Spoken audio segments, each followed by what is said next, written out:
सबसे सटीक विश्वसनीय तरीके से जिम्मेदारी निभाना, निडर हो आपके लिए सिस्टम से भिड़ जाना, आपके हर मुद्दे को मजबूती से उठाना, खबर को सिर्फ बताना नहीं उसकी तह तक जाना। आप देख रहे हैं सहारा टुडे। हवन पूजन अपना पूर्ण करने के बाद दंडवत करते हुए पनकी थाने जाएं और अपनी गिरफ्तारी दे दें। इस संबंध में जो प्रशासन की राय मशविरा उसको मानने को मैं तैयार हूं। मैं अनुरोध करता हूं प्रशासन के अधिकारियों से कि एक तो वो वीडियो जहां से इस विवाद की शुरुआत हुई वो वीडियो दिलाया जाए, ऊपर से और मेरी गिरफ्तारी के जो तारीख समय निश्चित करना चाहते निश्चित कर दे। मैं आकर के शहर से गिरफ्तारी देकर के इस लोग। आज हम आपको दो समाचार दिखाएंगे। एक तो दिखाएंगे कि वाराणसी में फर्जी पत्रकारों के खिलाफ कार्रवाई शुरू हो चुकी है। ये कार्रवाई पूरे उत्तर प्रदेश में फैल जाएगी। दूसरा समाचार, आर नगर के समाजवादी पार्टी के विधायक अमिताभ वाजपेयी ने आज स्पष्ट रूप से कहा कि हमको गिरफ्तारी की तारीख बता दें, हम गिरफ्तार करने के लिए तैयार हैं। ये दो समाचार हैं। पहले हम आपको वाराणसी का दिखाते हैं कि यहां पर कम से कम आधा दर्जन पत्रकार जो फर्जी आईडी, फर्जी लेटर हेड और माइक आईडी लिए हुए, स्टिकर लिए हुए फर्जी तरीके से ये पकड़े गए हैं और इनकी हम पहले फोटो दिखा रहे हैं। बाकायदा तौर पर जो है वाराणसी कमिश्नरेट ने बहुत बड़ी कार्रवाई कर दी है।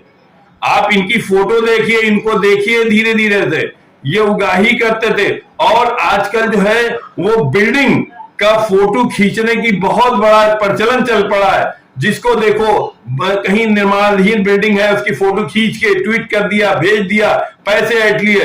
ये काम ये भी करते थे। इससे लोग बहुत परेशान हैं। जहां कहीं कोई निर्माण हुआ उसकी फोटो खींच ली, उसको भेज दिया, उससे उगाही कर ली। तो इसी तरह का मामला ये जो है वाराणसी का ये सामने आया। ये देखिए, आप ये फोटो देखिए, इनके चेहरे देखिए, इन लोगों को देखिए। ये वो लोग हैं कम से कम जो हर तरह से बाकायदा जो है ये उगाही करते थे। पुलिस कमिश्नरेट में जो है वाराणसी, वहां उसने कार्रवाई कर दी है इसकी। और ये फोटो इसीलिए दिखाया जा रहा है कि आप एक एक चेहरों को देखिए। ये माइक आईडी लिए हुए यूट्यूबर से आईडी बनाए हैं, आईडी लिए हुए, आईडी से अपना काम कर रहे हैं। आईडी का इस्तेमाल नहीं करते, सिर्फ लोगों को दिखाने के लिए आईडी करते हैं। ना कोई इनका आरएनआई का रजिस्ट्रेशन है, ना कुछ है। और ये हम आपको खबर दिखा रहे हैं। एक खबर हम ये भी दिखा रहे हैं कि देखिए ये सहारा टुडे अखबार है। बहरहाल जो भी है ये अखबार है, लेकिन ये आरएनआई से रजिस्टर्ड है, इसका रजिस्ट्रेशन है। ये आरएनआई है, ये आरएनआई से जब रजिस्टर्ड हो जाता है तो उसको अखबार निकालने का पूरा अधिकार होता है। बाकायदा वहां से होता है, उसके बाद अखबार निकाला जाता है। लेकिन यूट्यूबर जो है, कोई भी यूट्यूबर अखबार नहीं निकाल सकता, क्योंकि वो आरएनआई में नहीं होता है, उसका जो है वहां से टाइटल नहीं होता है, उसका रजिस्ट्रेशन नहीं होता है, वो अखबार नहीं निकाल सकता। और जब नहीं निकाल सकता तो वो उस रेंज में भी नहीं आता है। और इसी को लेके यहां कार्रवाई की गई है। आप इनके फोटो को देखिए, बराबर देखिए फोटो। हालांकि ये बात थी, अब ये हवा जो है पूरे उत्तर प्रदेश के जितने जिले, 75 जिले, सब में फैल जाएगी और कार्रवाई शुरू होने जा रही है।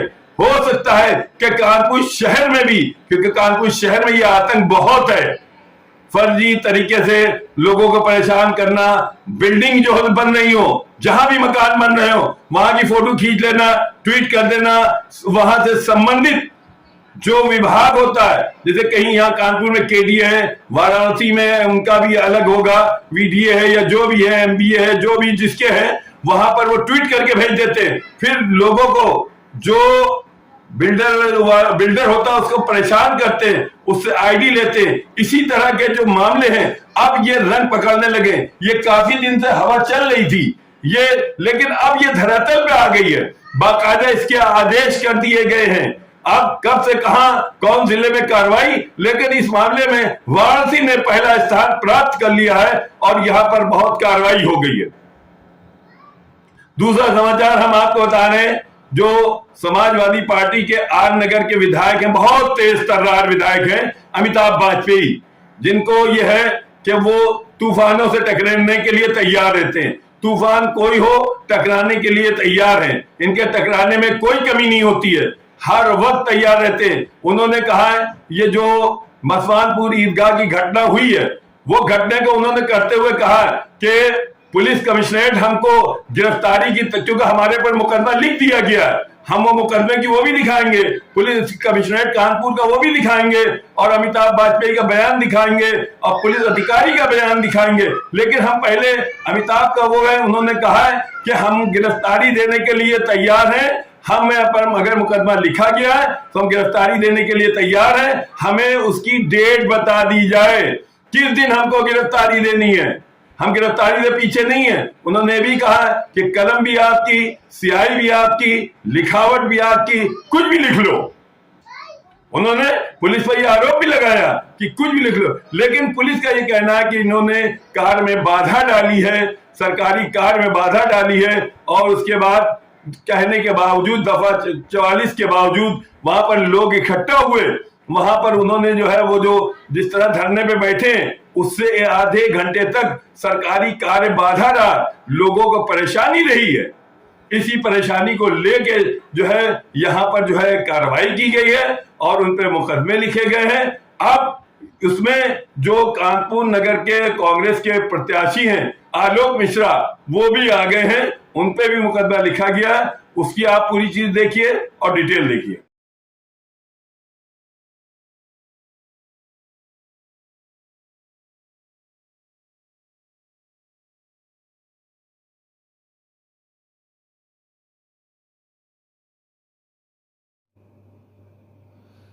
साथियों, आप सबको ज्ञात हुआ होगा कि मेरे ऊपर पुलिस प्रशासन द्वारा एक झूठा मुकदमा कायम कर दिया गया है। बहुत सारे लोग प्रतिक्रिया जानना चाहते हैं कि इस मुकदमे के बाद मेरी प्रतिक्रिया क्या है। हालांकि घटना के विषय में मेरी राय क्या है, मैं परसों एक वीडियो के माध्यम से आप सब लोगों को बता चुका हूँ। पर इस मुकदमे के बाद जो मेरी प्रतिक्रिया है वो ये कि प्रशासन इसलिए ये मुकदमा मेरे ऊपर कर रहा है क्योंकि प्रशासन अपनी गलती को छुपाने की कोशिश कर रहा है। जहां तक मेरे अपराध का सवाल है तो मैं अपने अपराध को बताना चाहूंगा। बस यही अपराध मैं हर बार करता हूं, आदमी हूं, आदमी से प्यार करता हूं। किसी फिल्म का गाना है ये, पर इसमें स्पष्ट होता है क्योंकि मैं धर्म, जाति, मजहब के भेदभाव के बगैर आदमी से प्यार करता हूं। और वो लोग जो आदमी से प्यार करने के बजाय धर्म, जाति, मजहब में बांटना चाहते हैं, उनसे कहीं ना कहीं तकरार हम लोग की हो जाती है। प्रशासन के कई अधिकारी, सब तो नहीं कहूंगा, पर कई अधिकारी सत्ता की कठपुतली बनने का काम कर रहे हैं। वो अपनी गलती को छुपाने के लिए हम लोगों पर इस तरह का मुकदमा करके मामले को डाइवर्ट करने की कोशिश कर रहे हैं, मामले को घुमा रहे हैं। कल को कोई पूछता है कि किस अधिकारी की वजह से ये सारा बवाल खड़ा हुआ, तो अधिकारी अपने ऊपर लेने के बजाय, अपनी गलती को मानने के बजाय हम लोगों को मुकदमा करके उस सारे मामले को डाइवर्ट करके उसकी बहस का दिशा बदलना चाहते हैं। ऐसे अधिकारियों को देख करके जनरल डायर की याद आती है। कहीं ना कहीं ये जनरल डायर के वंशज रहे होंगे, तभी जो अंग्रेजी हुकूमत की जो घटनाएं थी उस तरह से कर रहे हैं। बताइए, जमीन पे बैठ के नारा लगा के गांधीवादी तरीके से विरोध दर्ज करने को ये लोग कोई ऐसा अपराध मानते हैं जिससे सरकारी कार्य बाधा हो गई। अगर थाने में किसी को बेवजह बंद किया जाए, हम बतौर विधायक जाएं और पूछना चाहें कि आखिर क्यों बंद किया गया है, तो हम पर इसलिए मुकदमा हो जाए क्योंकि हम लोग पुलिस से सवाल नहीं पूछ सकते। आज पुलिस सवाल पूछना गुनाह हो गया है। ये हमारे ऊपर उन्होंने अतार्किक और अव्यवहारिक होने का आरोप लगाया है, जबकि मैं कहना चाहूंगा ये ऐसे अधिकारी अदूरदर्शी, अहंकारी, आक्रामक और असंवेदनशील है। इनकी अहंकार और असंवेदनशीलता की वजह से इस तरह के मामले खड़े होते हैं। जब मैं अगर घटना के मूल पर जाऊंगा तो घटना की शुरुआत डीसीपी विजय ढुल और सम्राट विकास की झड़प से होती है। उसी के बाद सारा घटनाक्रम होता है। मैं प्रशासन से कह चुका हूं, पहले भी फिर कह रहा हूं कि वो जो वीडियो है प्रशासन के पास होगा, क्योंकि प्रशासन कानून व्यवस्था का काम जब करता है तो वीडियोग्राफी साथ में कराता है। प्रशासन के पास वीडियो होगा जहां से घटना की शुरुआत हुई, क्या बात आखिर डीसीपी और सम्राट विकास में हुई थी, ये जानना हम सबके लिए बहुत जरूरी है कि गलती की शुरुआत कहां से हुई। आग कहां लगी सबको पता है, और चिंगारी कहां से उठी ये पता चलना भी जरूरी है। वो वीडियो पब्लिक में जारी किया जाए, हम सब लोगों को दिया जाए, जहां विजय ढोल जी की और सम्राट विकास की बातचीत शुरुआत हुई है, इसकी हम मांग करते हैं।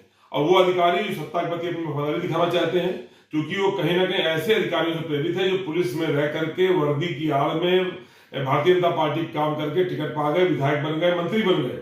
तो ऐसे बहुत सारे अधिकारियों का अनुसरण करके अधिकारियों में भी एक ये पनप रही व्यवस्था कि वो वर्दी में रह करके पार्टी की वफादारी करें, ताकि जब चाहे वर्दी छोड़ के चुनाव लड़के ये विधायक, सांसद और मंत्री बन सकें। तो ऐसे अधिकारियों से मैं अपील करूंगा कि वो इस तरह का आचरण छोड़ के जो शपथ ली थी संविधान की, उस शपथ के अंतर्गत निष्पक्षता के साथ में धर्म जाति के आधार पर बंटवारे के बगैर काम करें। मैंने यही आरोप लगाया था कि ये अधिकारी धर्म के नाम पर और पार्टी के नाम पर भेदभाव कर रहे हैं। उस मैं आज भी कायम हूं। उसी अधिकारी के द्वारा आज अम्बेडकर वादियों द्वारा जो बाबा साहब भीमराव अम्बेडकर जी की जयंती पर शोभा यात्रा निकाली जा रही थी, उसको भी रोका गया। कई घंटे विवाद होने के बाद उसको कैसे न कैसे उन्होंने संभाला है। तो ऐसे अधिकारी जो अव्यवहारिक हैं, अदूरदर्शी हैं, असंवेदनशील हैं और अहंकारी हैं, इनसे कहीं ना कहीं समाज में दिक्कत पैदा होगी। मैं सरकार से और चुनाव आयोग से मांग करता हूं कि ऐसे अधिकारियों को फील्ड पोस्टिंग से अलग किया जाए, ताकि हमारे कानपुर के अमन चैन को बनाया सके। ऐसे अधिकारी हम लोगों को धमकी भी दे रहे हैं, तो उनको बताना चाहते हैं कि समाजवादी लोग ऐसी धमकियों से डरने वाले नहीं है। जहां तक सवाल इस बात का कार्रवाई क्या होगी, तो मैंने उस दिन भी कहा था, कागज तुम्हारा, कलम तुम्हारी, गवाही तुम्हारी, तुम जो चाहो अपराध लिख दो, लेकिन हम लोग उसका डट करके मुकाबला करेंगे। जब मुकदमा हो ही गया है, हम अधिकारियों से, वैसे मेरी इच्छा तो यह है कि नवरात्र का मैं व्रत हूं, व्रत मेरा अष्टमी को पूरा हो जाएगा। अष्टमी को मेरा व्रत पूरा होते ही मैं गिरफ्तारी दे दूं, अधिकारी मुझे गिरफ्तार करके जेल भेज दे। पर चूंकि अष्टमी और नवमी के व्यस्त दिन है, कानून व्यवस्था की स्थिति है, शहर में बहुत जगह हमारे सनातन धर्म के साथी रामनवमी का उत्साह मनाएंगे। तो ऐसे में यदि पुलिस की व्यवस्था हो, तो पुलिस अपनी तरफ से हमको कोई तारीख दे दे, उस तारीख में अपने 205 साथियों के साथ में आकर के हम गिरफ्तारी देकर के कानून की व्यवस्था का पालन करने को तैयार हैं। मेरी आंतरिक इच्छा यह है कि अष्टमी के दिन हवन पूजन अपना पूर्ण करने के बाद दंडवत करते हुए पनकी थाने जाएं और अपनी गिरफ्तारी दे दें। इस संबंध में जो प्रशासन की राय मशविरा उसको मानने को मैं तैयार हूं। मैं अनुरोध करता हूं प्रशासन के अधिकारियों से कि एक तो वो वीडियो जहां से इस विवाद की शुरुआत हुई वो वीडियो दिलाया जाए ऊपर से, और मेरी गिरफ्तारी के जो तारीख समय निश्चित करना है निश्चित कर दे। मैं आकर के शहर से गिरफ्तारी देकर के इस लोकतंत्र और संविधान की रक्षा करने के लिए कुर्बानी करने को तैयार हूं। आप सभी को बहुत बहुत धन्यवाद। जय हिंद।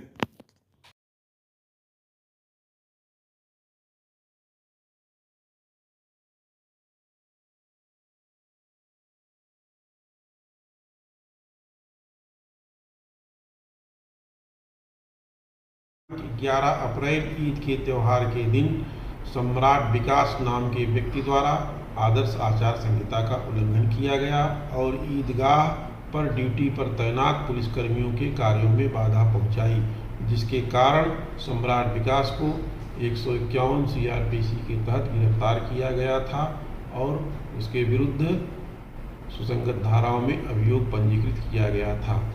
इसके उपरांत बिना पूर्व अनुमति के माननीय विधायक श्री अमिताभ वाजपेयी व प्रत्याशी आगामी लोकसभा चुनाव श्री आलोक मिश्र अपने लगभग 200 समर्थकों के साथ थाना पनकी पहुँचे और वहां उनके द्वारा आक्रामक भाषा शैली में बातें करते हुए अविधिक धरना प्रदर्शन किया गया, जिसके कारण थाने का कार्य सरकार लगभग 1 घंटे से अधिक समय तक बाधित रहा और इस दौरान थाने पर विभिन्न प्रयोजनों से आए हुए आगंतुकों को उनका कार्य पूर्ण हुए बिना ही लौटना पड़ा।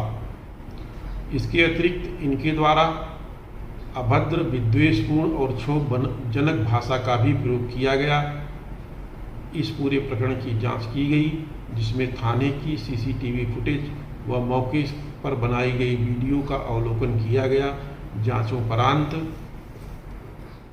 थाना पनकी पर मुकदमा अपराध संख्या 144/24, धारा 186, 188, 341, 505(2) IPC व 125 लोक प्रतिनिधित्व अधिनियम 1951 बनाम अमिताभ वाजपेयी, आलोक मिश्र, संजय यादव, उमा, रवि सिंह व 200 अज्ञात व्यक्तियों के विरुद्ध पंजीकृत कर अग्रिम आवश्यक विधिक कार्रवाई की जा रही है।